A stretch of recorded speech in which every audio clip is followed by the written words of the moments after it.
Le Forum économique de Londres pour le commerce et l'investissement en Côte d'Ivoire se veut plateforme de promotion du potentiel économique du pays auprès d'investisseurs anglais. Ce vendredi, la deuxième édition de la rencontre a ouvert ses portes en présence du chef du gouvernement Amadou Gon Coulibaly.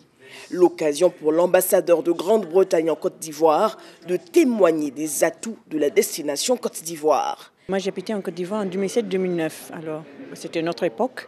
Et maintenant que j'y reviens, après 10 ans, je vois vraiment tous les développements, les changements. Moi, je dis à tous les investisseurs potentiels britanniques que maintenant, c'est le bon moment pour venir. Parce que c'est vraiment, il y a une ouverture du gouvernement d'accueillir et recevoir les gens qui viennent avec des propositions, des bonnes idées, des investissements.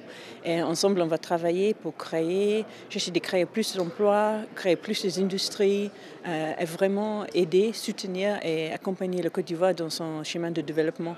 À sa suite, le ministre britannique du commerce multilatéral Chris Barton a indiqué la nécessité pour les Royaumes-Unis, à l'heure du Brexit, de tisser des partenariats économiques plus forts. En bouchant la même trompe, heureux de cet engouement, le chef du gouvernement a pour sa part souhaité que s'institutionnalise le Forum économique de Londres. Dans le nouveau contexte qui est le vôtre aujourd'hui, celui donc du Brexit, le gouvernement ivoirien est ouvert pour l'examen avec le gouvernement britannique de tout accord qui permettra de renforcer notre coopération bilatérale. Et naturellement, nous le ferons en respectant les engagements que nous avons les uns et les autres avec nos différents partenaires. Amadou Gon Coulibaly a aussi émis le vœu de la mise en œuvre de vols directs de British Airways vers la Côte d'Ivoire. Après la cérémonie officielle, le Premier ministre a gardé la cadence, interviews, audiences, séances de travail.